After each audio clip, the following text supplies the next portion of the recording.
Es un gusto estar aquí en esta mañana de nuevo en esta 19ª versión de nuestro Congreso Internacional de Gastronomía de la Universidad del Caribe, Gastronomía y Trazabilidad del campo a tu mesa. Y pues es un gusto saludarles y compartir este espacio de hallazgos en investigación de pues, estas interesadas que tuvieron a bien elegirnos en esta ocasión este espacio para difusión.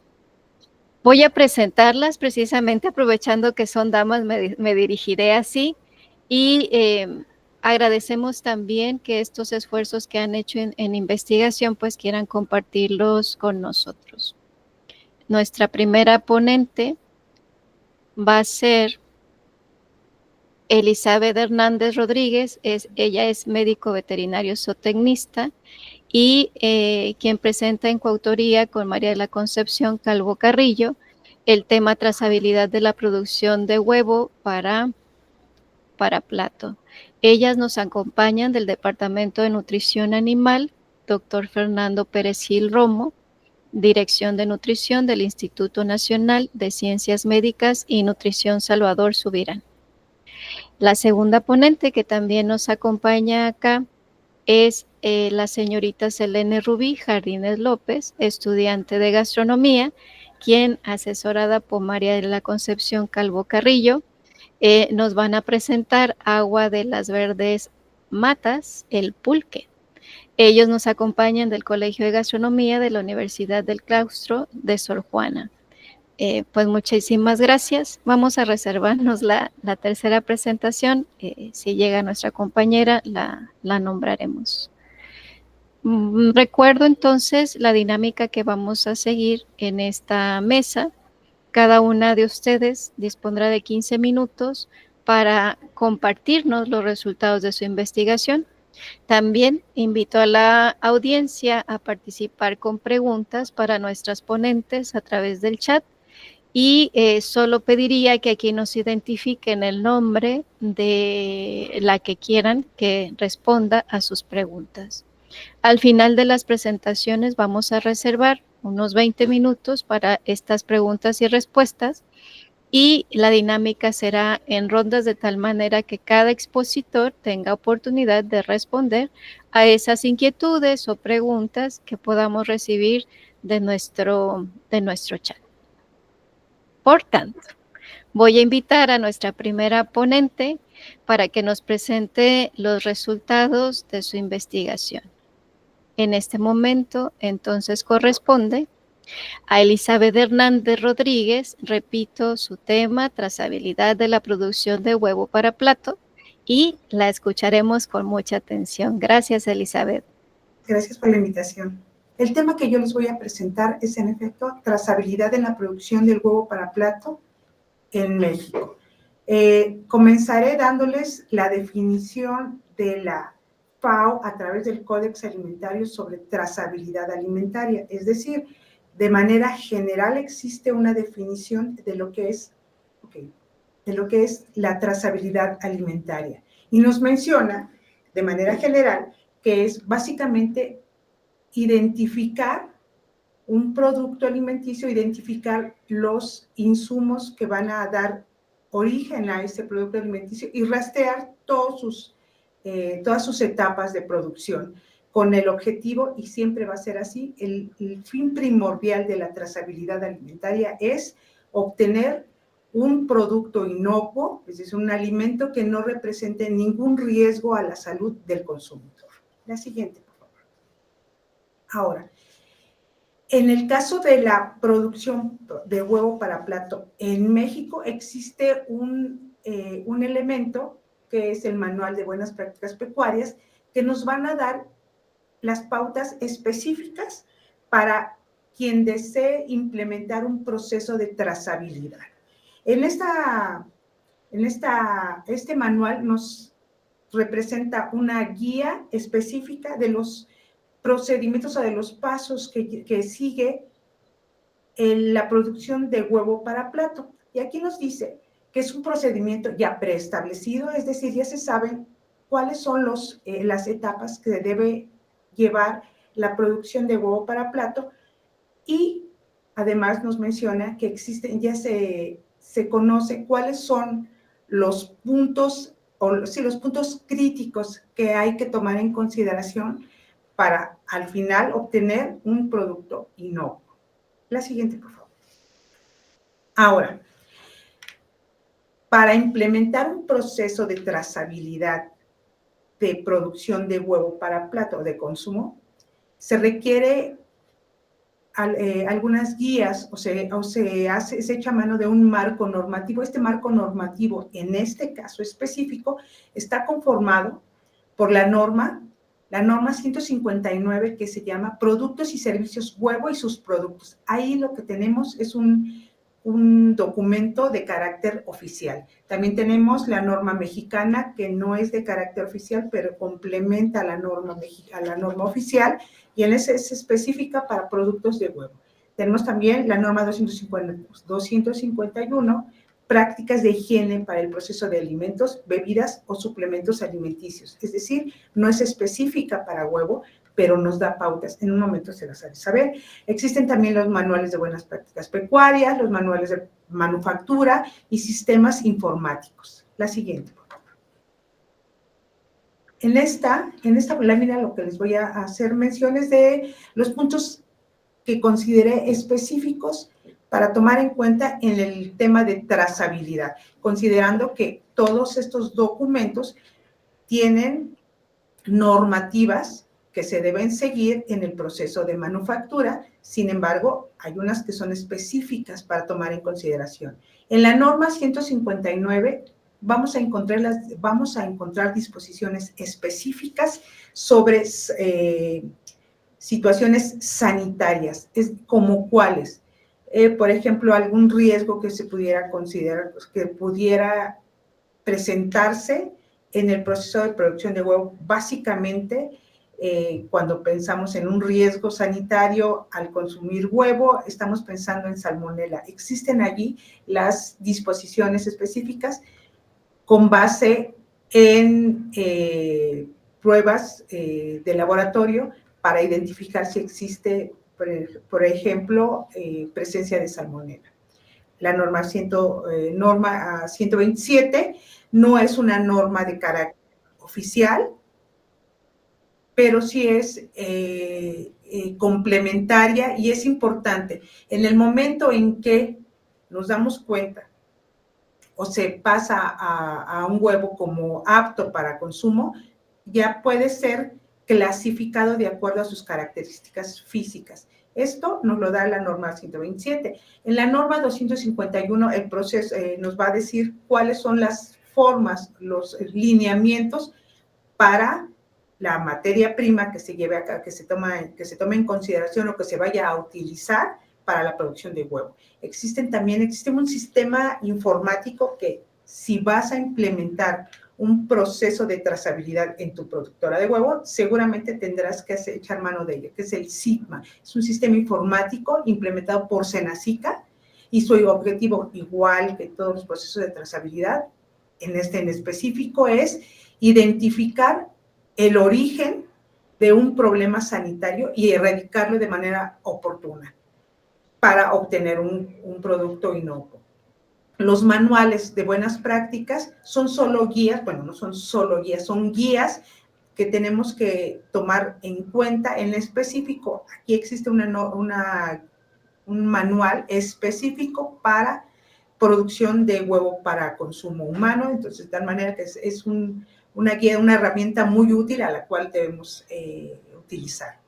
Ahora, también existe la guía de trazabilidad en alimentos de manera más general, también hay que considerarla, y existe la práctica de codificación individual en el huevo, es decir, se va a poner un código en cada huevo. Esto no es obligatorio en México, sin embargo, vamos a hablar quién sí lo hace y qué información nos da. La siguiente, por favor.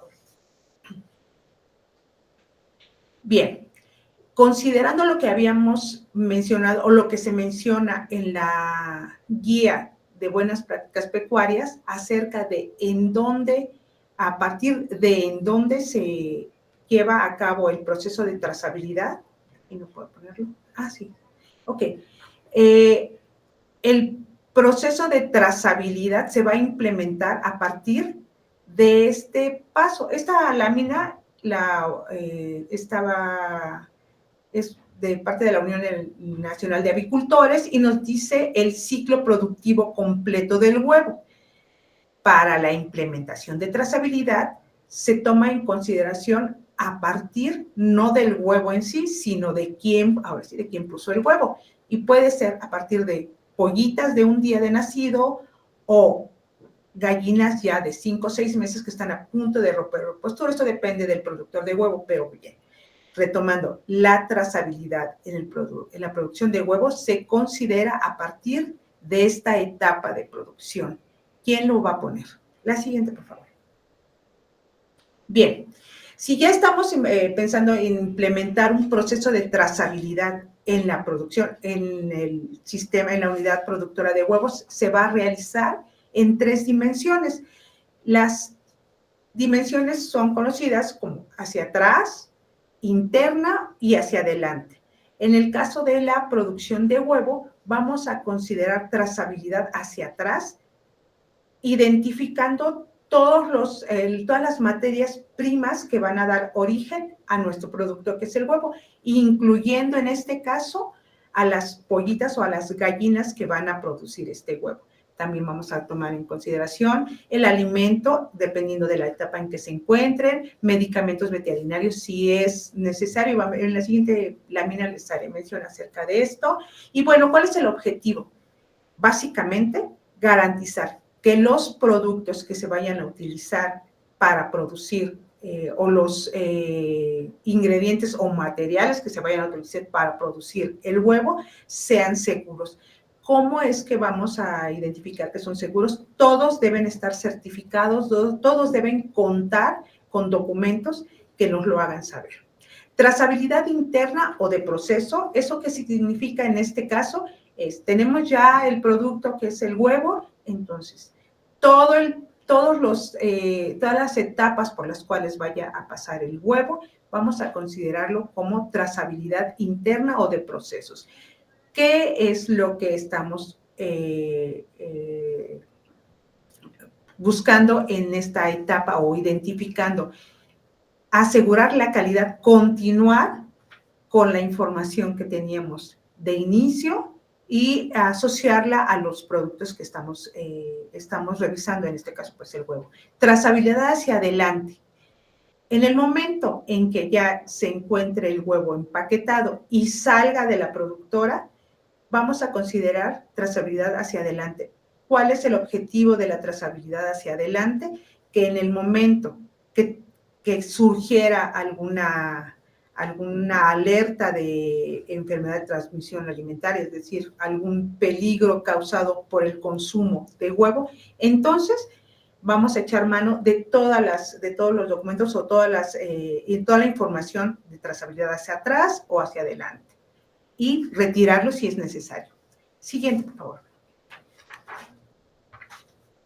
Bien, para fines de implementación de trazabilidad en la productora de huevo, bueno, se divide en estas 6 etapas la producción.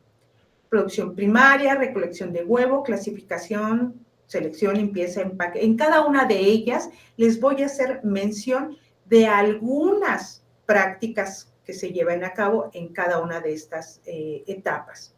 Estas etapas pueden ser dependiendo de dónde se encuentren, hacia atrás, durante o hacia adelante. Entonces, comenzamos con el viaje que va a tener el huevo. Por favor, la siguiente. Bien, comienza. Bien, en la etapa de producción les mencionaba, esta etapa de producción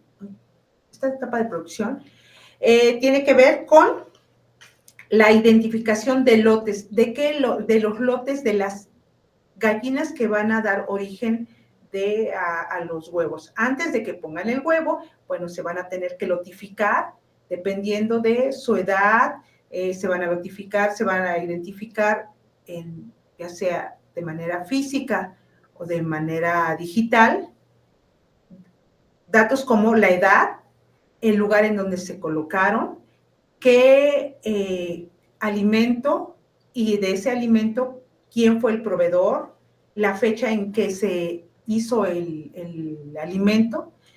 En el caso de vacunas, registros, todos estos registros tienen que estar colocados en este tipo de documentos, con informaciones que van incluso con la cédula profesional del médico veterinario, que es el único que puede dar la indicación de que se medique a los animales, las vacunas también.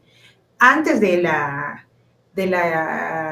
notificación, se tiene que considerar este documento que es el registro de la unidad productora, y este es un documento oficial que Senacica emite.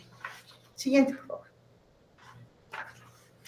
Bien, aquí esto es un resumen de lo que les había comentado. En cuanto a trazabilidad, también existe la trazabilidad de los insumos.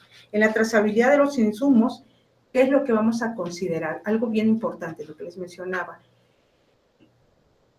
Siempre debe haber datos en todos los registros del lote de animales, en qué momento se inició, durante el tiempo que estuvieron en producción, si tuvieron alguna variación, animales muertos, etc. Ahora, si se decide medicar a los animales o por vía dieta, exclusivamente debe ser indicado por el médico veterinario. Ahora también, en cuanto a dietas, se debe mantener una muestra del lote de alimento hasta por un año posterior a que se dio a la parvada. Dice, todos los productos a distribuir en las granjas deben contar con la identificación correspondiente, ya sea por medio de rotulación, guías de despacho u otros. Ahora tenemos la posibilidad, o se tiene la posibilidad de hacer todos estos registros, tal vez ya no tanto por rotulación, sino por códigos, los códigos de barra. Existen códigos de barra específicos para alimentos, y son los que vamos a revisar rápidamente. La siguiente, por favor. Bien, estos son ejemplos de códigos de barras comunes utilizados para alimentos. Tienen sus características. Aquí dice que es el estándar mundial para productos individuales en el punto de venta, y es el más utilizado, aunque aquí dice que este es más utilizado en Norteamérica. No es así. Esto es para, este código de barras es para embalajes, para cuando ya están notificados, y este es de manera interna. La siguiente, por favor. Este es un ejemplo de un código de barras EAN13 y nos da, esta es la información que nos da. La siguiente, por favor.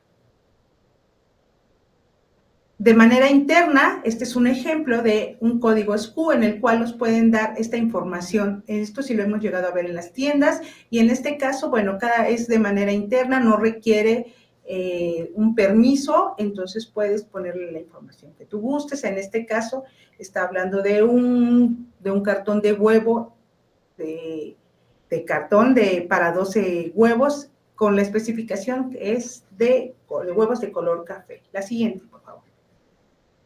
En la recolección de huevo, ¿qué es lo que es importante? Nuevamente, se hacen registros, pueden hacerse estos registros de manera digital y automática o manual.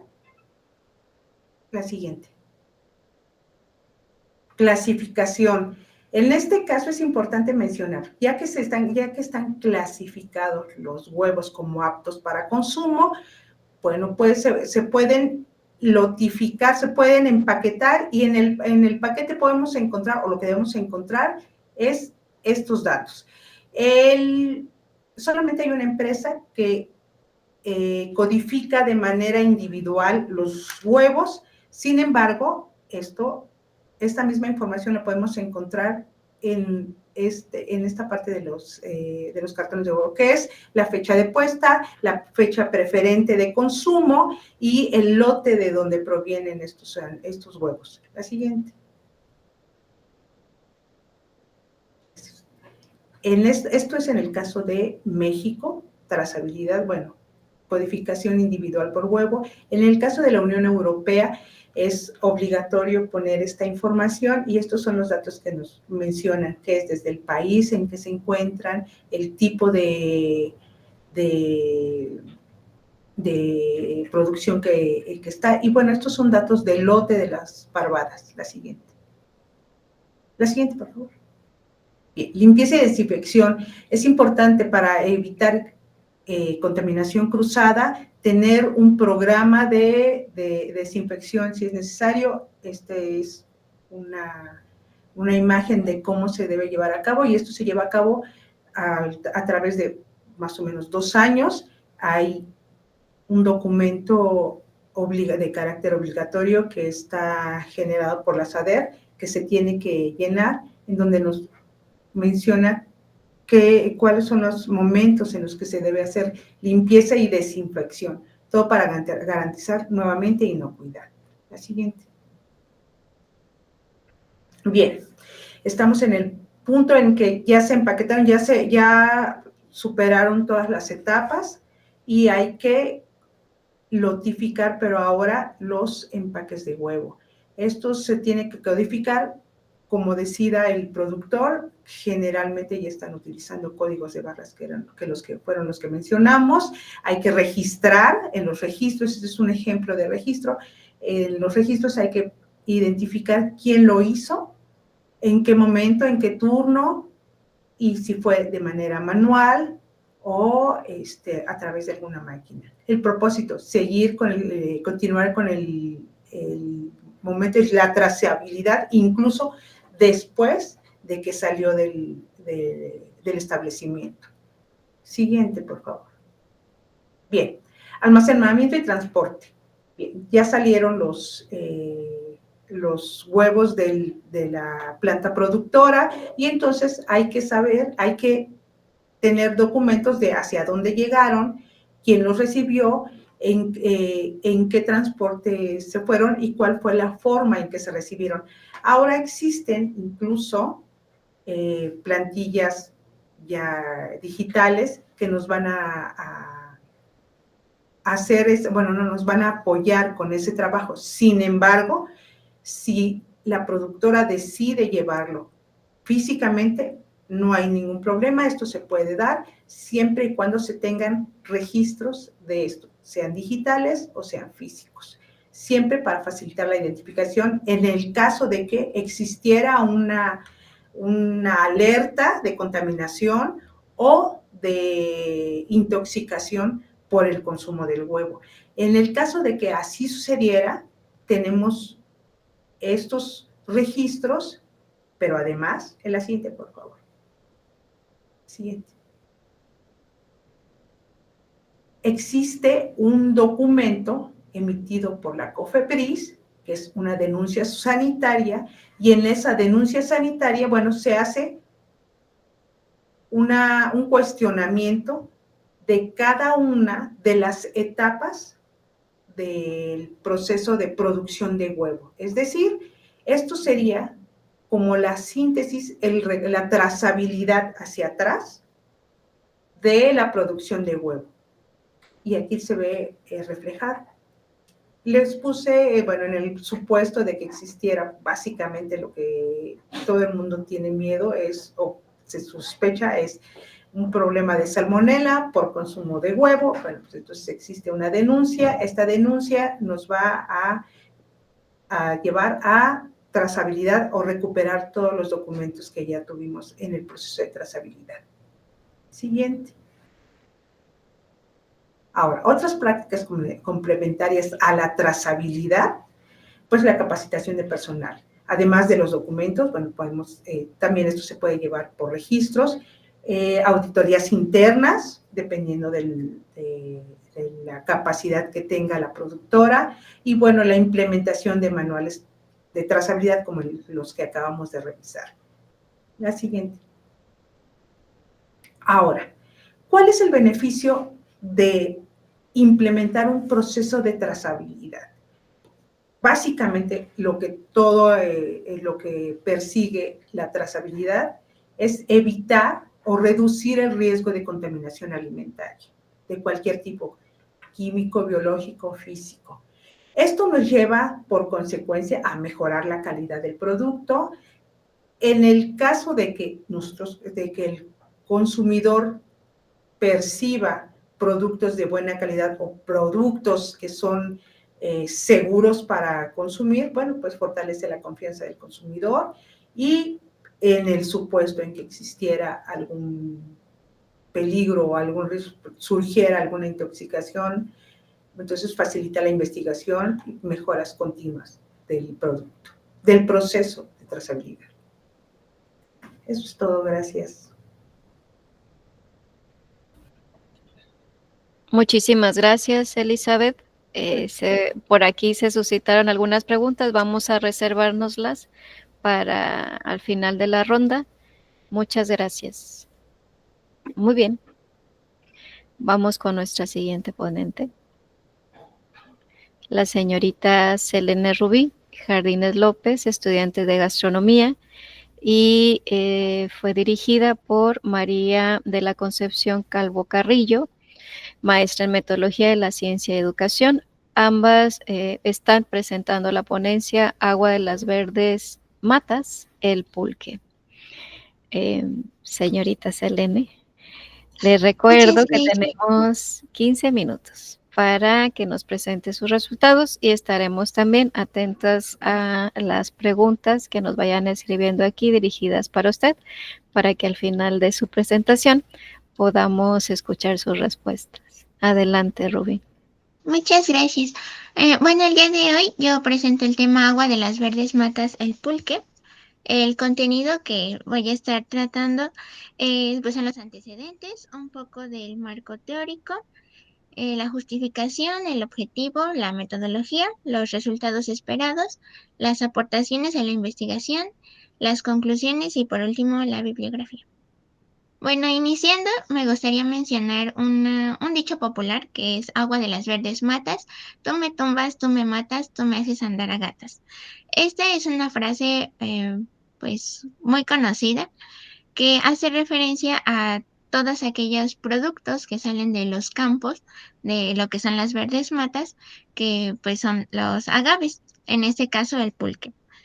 Y mitológicamente, pues se narra la historia de Mayahuel, que es la diosa del maguey y de la fertilidad de los mexicas, que fue llamada por Quetzalcóatl para brindar felicidad a la tierra, porque digamos que aquí ya nos estábamos quedando sin sentimientos y estábamos hundidos. Entonces lo que hace Quetzalcóatl es pedirle que por favor haga algo o que lo acompañe para pues regresar esa vida a la tierra, pero se fuga y sus hermanas la persiguen y la despedazan. Entonces Quetzalcóatl junta sus restos y los entierra, lo que da nacimiento a este agave.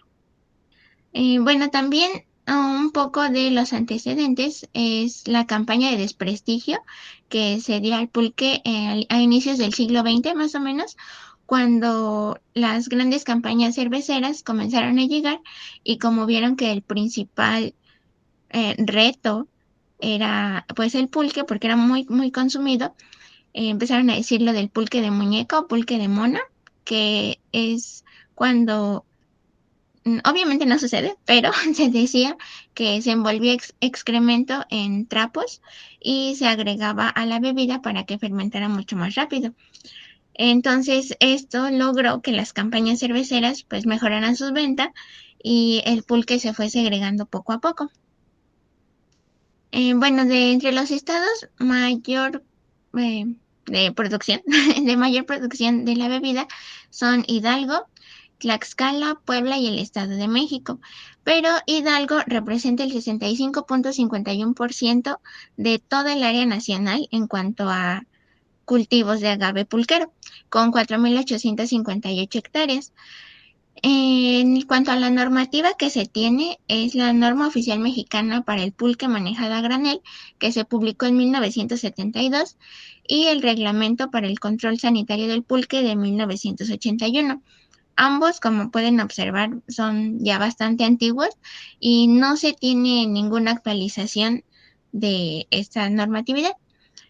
Sin embargo, en 2024, incluso cuando la Ciudad de México no representa pues prácticamente nada en cuanto a producción pulquera, fue declarada Patrimonio Cultural, Natural y Biocultural de la Ciudad de México en cuanto al proceso de elaboración del pulque. Y pues es un poco extraño porque realmente la Ciudad de México no produce tanto como el estado de Hidalgo, por ejemplo. En cuanto a los microorganismos que encontramos en el producto final, pues es una fermentación de carácter láctico. Entonces, hay lactobacillus, Saccharomyces y Simomonas en cuanto a lo que son las levaduras. Es importante recalcar que no todos los agaves pues, son utilizados para esta bebida. Como hay uno específico para el tequila y lo hay para el mezcal, también hay para el pulque, que es el agave salmiana, variedad salmiana, y el agave salmiana, variedad grasispina. También es importante recalcar que como único regulador de lo que es este producto existe el CIAPEM, que es el Sistema Electrónico de Avisos y Permisos de Establecimientos Mercantiles, que realmente lo que regula no es el producto, sino las pulquerías, que es el establecimiento. Y, bueno, me faltó mencionar que en esta investigación específica vamos a abordar lo que es el municipio de Singilucan, que se encuentra al sureste del estado de Hidalgo. Bueno, ¿por qué esta investigación? El pulque ha sido por mucho tiempo uno de los mayores representantes de la gastronomía mesoamericana, pues desde tiempos prehispánicos tenemos esta bebida. Y aunque la campaña de desprestigio sí mermó el consumo, pues se ha retomado como un patrimonio que es sustentable y pues tiene bastantes beneficios en la nutrición. Desde el proceso de extracción del aguamiel hasta la compra de lo que se conocen como curados, pues excluyen estandarización completa de materiales y de formas de transportación, de todo. Y bueno, la normativa que se propone a nivel nacional ha quedado olvidada debido a su falta de actualización, como les mencionaba. El objetivo de la investigación es establecer una trazabilidad provisional del pulque partiendo de los conocimientos tradicionales de dos pulquerías ubicadas en la región central de México, cuyo insumo de trabajo es extraído de agaves del municipio de Singilucan, Hidalgo, para hacer frente a la ausencia de un proceso estandarizado con el fin de impulsar la indicación geográfica. En cuanto a la metodología, se plantea una investigación de carácter cualitativo con enfoque retrospectivo parcial. La bibliografía de consulta se hará en el periodo de 1950 a 2024 y con textos y códices de la época prehispánica y colonial, justamente porque en la actualidad no existen documentos que se enfoquen tanto en el producto, y en épocas pasadas era cuando se tenía un poquito más presente pues el pulque. Y también el uso de técnicas etnográficas con observación participante, entrevistas semiestructuradas, trabajo de campo en dos pulquerías y un campo de cultivo de maguey.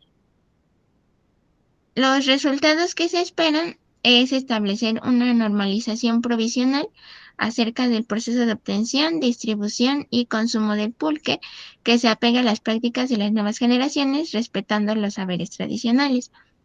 Esto pues busca que se proteja el patrimonio nacional, pero tampoco se espera poner en riesgo esta sabiduría. Recuerdo muy bien que en algún momento me pregunté por qué mejor no se busca una denominación de origen y es mejor una indicación geográfica. Y esa decisión se hizo porque las denominaciones de origen son mucho más estrictas y se centran en una zona muy determinada. Y el pulque tiene como esa versatilidad de poder adaptarse a diferentes zonas de México. Entonces creo que una indicación geográfica sería mucho más adecuada para la bebida. Y también está estandarizar los materiales de uso en el procesamiento, así como las prácticas de venta a granel. Estamos acostumbrados a que cuando compramos pulque nos lo vendan en botellas de refresco reusadas. Y pues en la normativa de 1972 se menciona que de hecho debe venir etiquetado el producto con el nombre del maestro tlachiquero y con el nombre del pulquero también, porque esto le da como cierto renombre y calidad al producto final, pero pues eso no se hace. Y también el uso de la cocote, que es el instrumento que utilizan los maestros tlachiqueros para sacar el aguamiel del agave, está quedando en desuso y de hecho, como podemos ver en la imagen, se utilizan ahora botellas de refresco. Entonces, aunque sí se han adaptado a las necesidades actuales, pues mantener el patrimonio también significa rescatar esos conocimientos, el uso de la cocote y pues muchos procesos más. Y reunir los requisitos necesarios para una solicitud de indicación geográfica.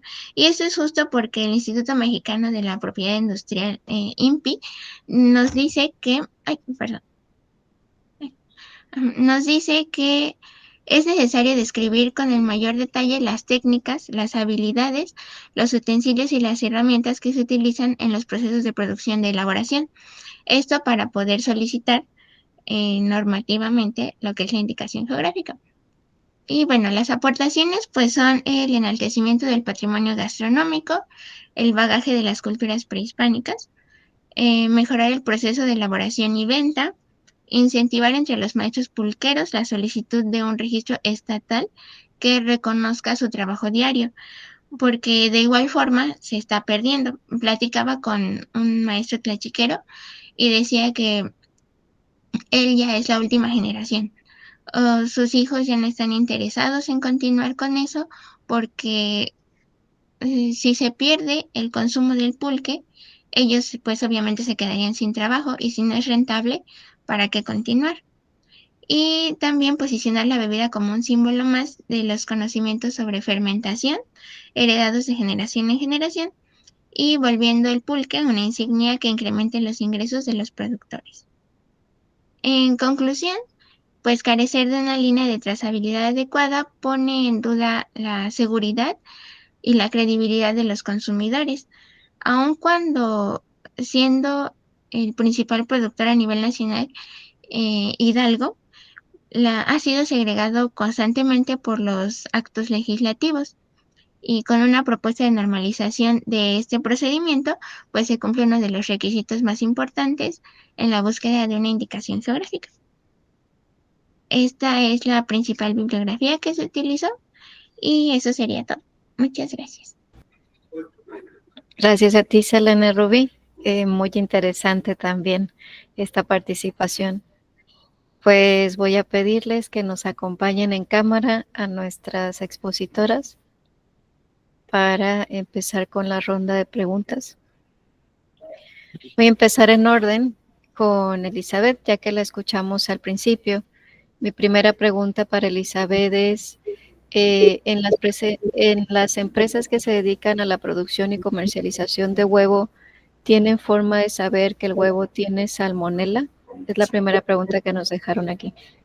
Sí, por supuesto. Les mencionaba acerca de la norma oficial 159, en la cual hay disposiciones claras sobre qué pruebas se deben llevar a cabo en el huevo, en el proceso del huevo, y hay específicas para determinación de salmonela.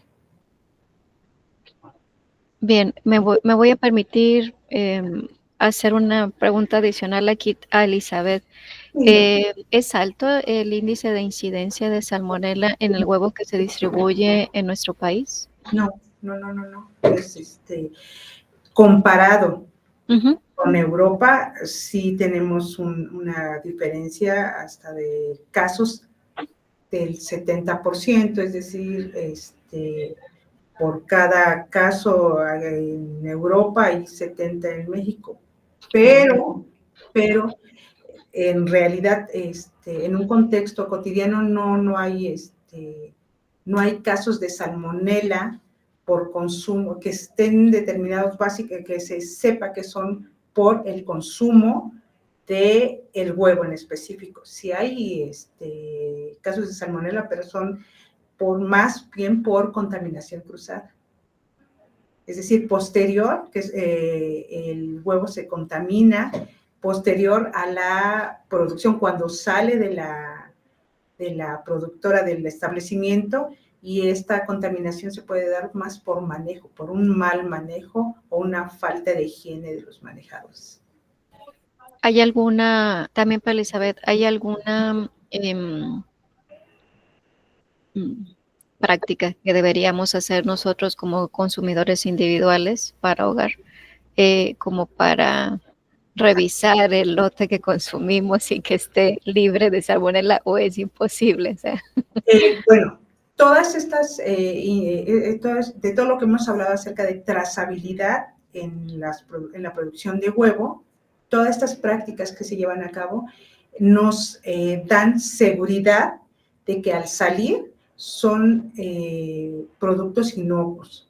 Es decir, nos dan seguridad de que no contienen, por todas las pruebas a las que han sido sometidas, que no contienen salmonela, ni desde el ave que las puso, ni en el trayecto de la producción.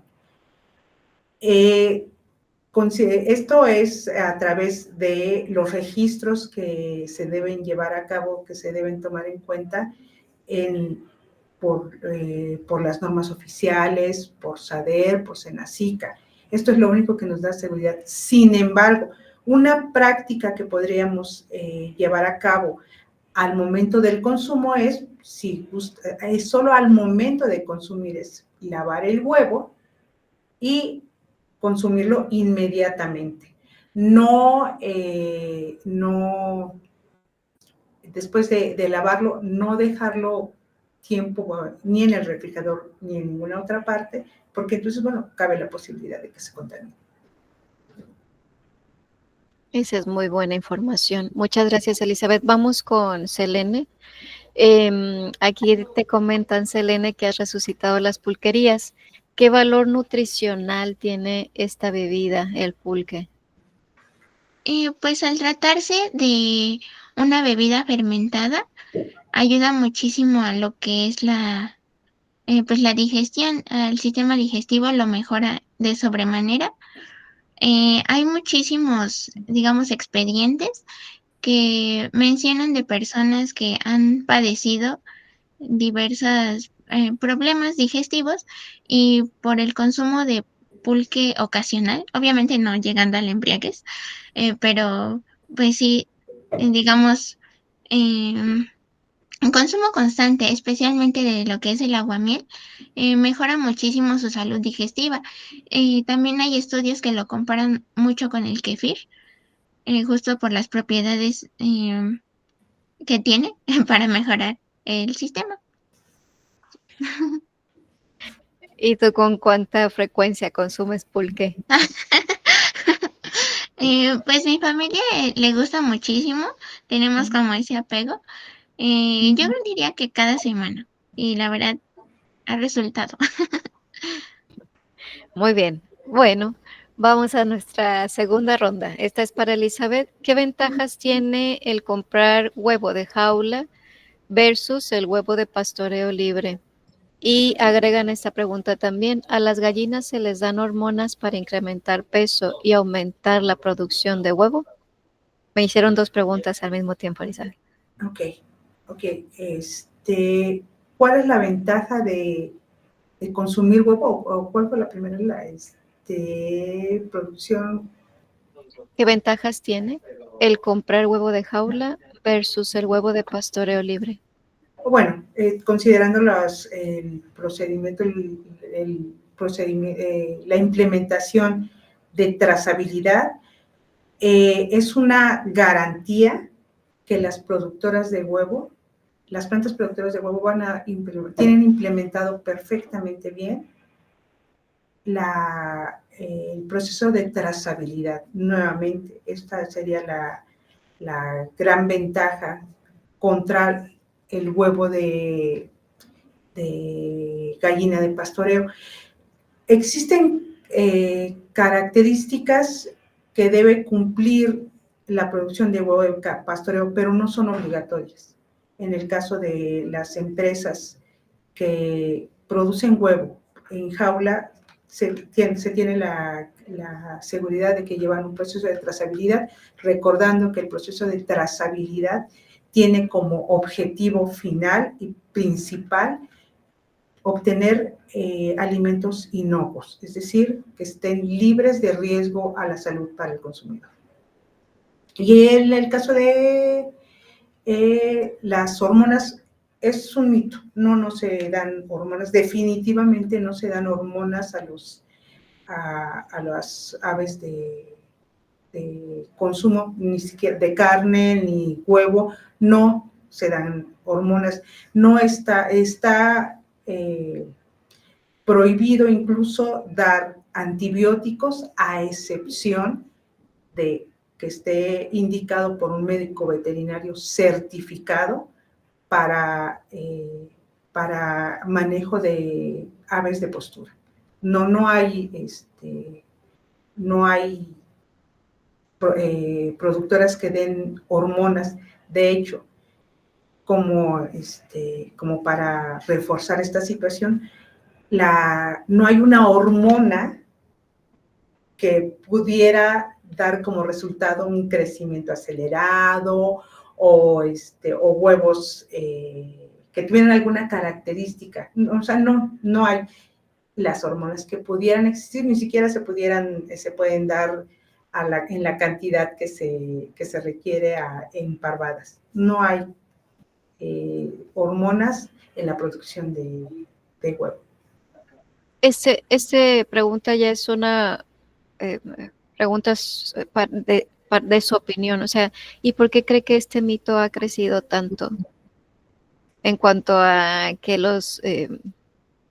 que esta especie pues está más gordita o está más voluminosa? Porque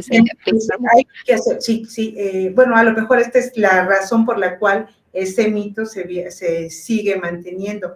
En la producción agropecuaria es la producción de aves para carne y de producción de huevos es el área más sofisticada, más que ha tenido un avance en todos los sentidos, en nutrición, en genética. Los animales que antes tardaban 2 años para producir, ya sea carne o huevo, ahora se empiezan a producir a lo mejor a los meses, en 5 o 6 meses, sobre todo las aves de postura, pero esto no ha sido por acción de una hormona, esto ha sido por acción de ciencia, genética en animales de postura, específicamente en aves.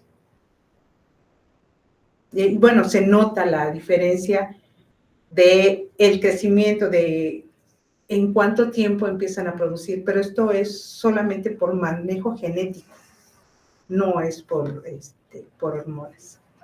Sí, de hecho, cuando uno compra una gallina o pollo que le dice gallina de granja, ni siquiera se ve igual el volumen de la carne, ¿no? En comparación al que puede adquirir en un hipermercado. Me permito hacer una pregunta adicional, Elizabeth. Nada menos ayer escuchaba que cada pieza de huevo había llegado a subir hasta $1 más. O sea, se ha incrementado mucho el precio. ¿Tenemos esperanza que esto se reduzca o tenga registros de disminución, sobre todo por esto que está observando Estados Unidos en cuanto a las infecciones o no sé, de las aves? No, creo que no tendría respuesta a esto. Tal vez lo que podría decir en cuanto a los costos, el costo de un huevo se ve, es el reflejo de lo que implica darle crecimiento, darle tratamientos, dar estos procesos de trazabilidad a la producción.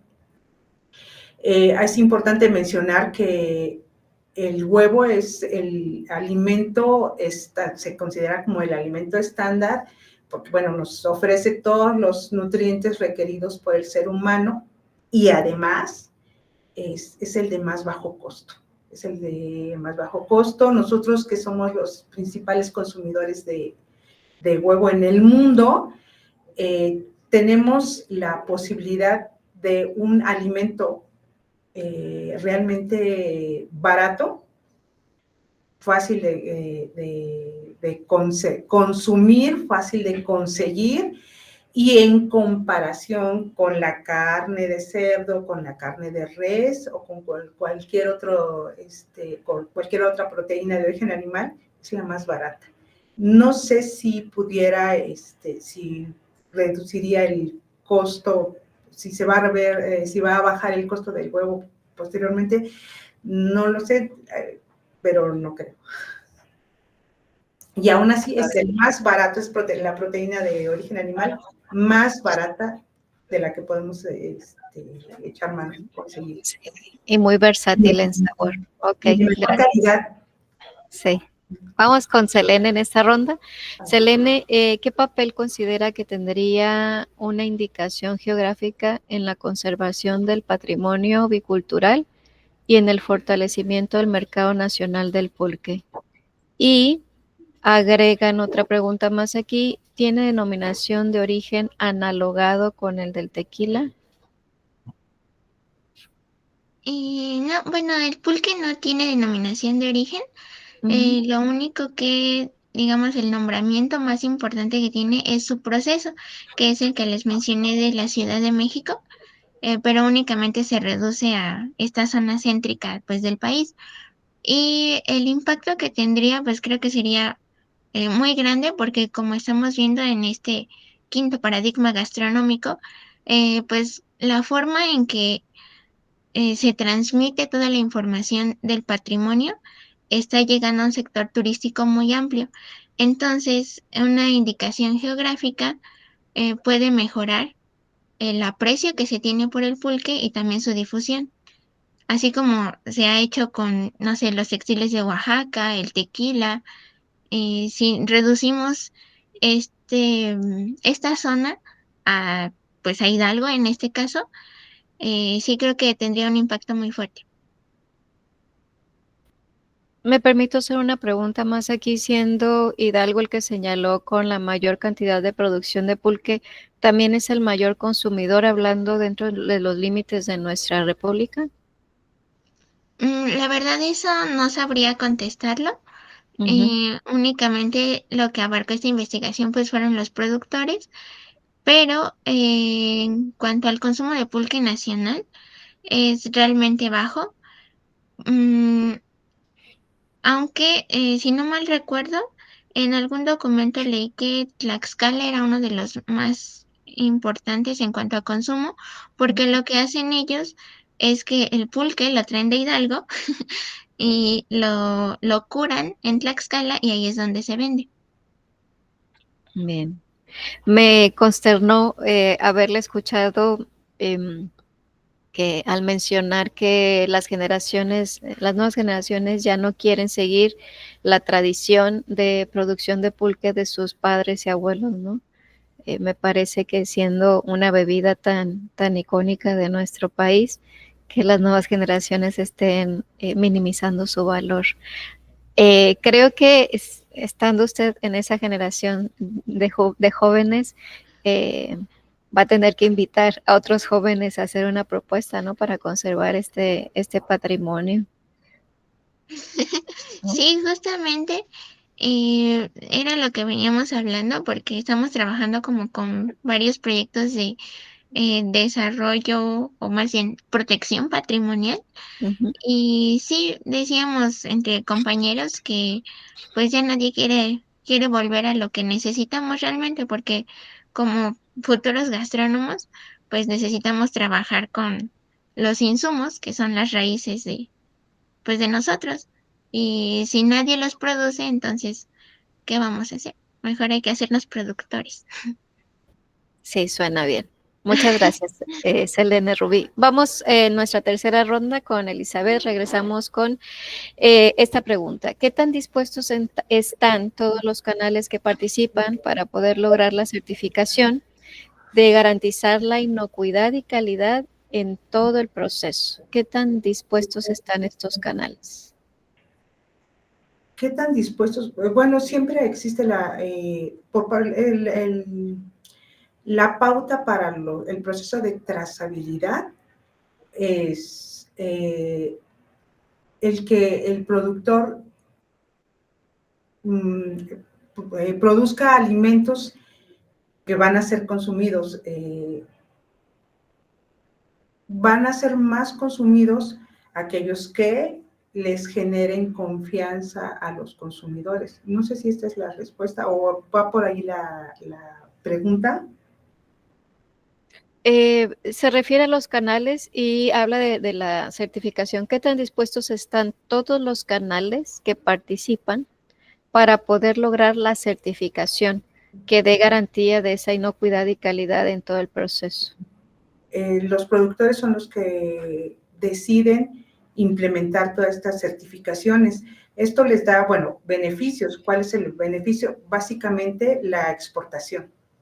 Y si requieren incluso, lo requieren porque sus compradores así lo piden. Por ejemplo, un restaurante de alta gama va a apoyarse en productores certificados. Esto es lo que los lleva a hacer la certificación. ¿Qué tan posible es? Todo lo que se requiera está en Senacica, en SADER, SAGARPA. Hay documentos, hay guías, hay manuales. Es cada productor el que decide certificarse. Es muy bueno. ¿Tienen costos? Sí tienen costos. Se tienen que implementar, bueno, yo se los mencioné, como solamente rastrear la producción. Sin embargo, se requiere implementar muchos procesos que llevan tecnología y llevan costos. Entonces, bueno, a lo mejor también tiene que ver con la capacidad de solventar estos gastos. Entendido. Bien, muchas gracias, Elizabeth. Vamos con Selene. ¿Cómo puede establecerse una norma de producción del pulque que respete su valor cultural y artesanal sin comprometer la inocuidad ni la trazabilidad del producto? ¿Cómo podría establecerse esta norma de producción? Pues justamente ya existe, así como les mencionaba, de 1972, si no mal recuerdo. Lo que se hizo en esa ocasión es establecer los límites en cuanto a microorganismos, de cuántos puede contener, qué insumos son los que se deben utilizar, en qué condiciones debe estar el suelo y digamos todas las especificaciones tomando en cuenta los conocimientos de antaño. Es decir, esto que les mencionaba de que se utilizan botellas de plástico o mangueras, eso no lo toma en cuenta, sino que hace uso de el acocote, que se transporte en, no sé, barriles de madera, que estén curados por dentro y como todo esto que solía hacerse principalmente en la época de la Revolución. Eso es lo que se toma en cuenta y sería adaptarla a lo que es la actualidad. Bueno, sí, actualizarla, digamos. Más que nada en cuanto a lo que es la venta y, digamos, el envasado, que se respete quién lo hizo y pues también se le dé este renombre. Pues creo que sería eso, ¿no? Como rescatar lo que ya tenemos y únicamente como volverlo a aplicar a la actualidad. Bien, gracias, Elena Rubí. Em, Ha terminado la ronda de preguntas. Teniendo un poco de tiempo, yo quisiera preguntarle a nuestras ponentes si quisieran agregar un comentario final. No, creo que ¿No? Bueno, gracias pues por la oportunidad. sí, aprovechemos que tuvimos un poquito más de espacio aquí.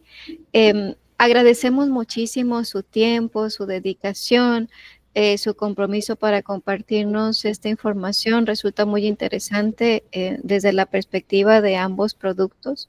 Estos resultados seguramente van a ser útiles para otras investigaciones y les mencionamos que sus constancias de participación se les harán llegar de manera digital. Por otro lado, a toda nuestra audiencia que nos está viendo a través de este videograbación, esperamos haber despertado más su interés en los temas que aquí se trataron. La Universidad del Caribe y el comité organizador del 19º Congreso Internacional de Gastronomía agradece enormemente a nuestras ponentes participantes y a la audiencia también que se unió con nosotros. Con esto damos por terminado esta mesa y les esperamos para nuestra siguiente transmisión. Muchísimas gracias. Cuídense mucho. Gracias, salud.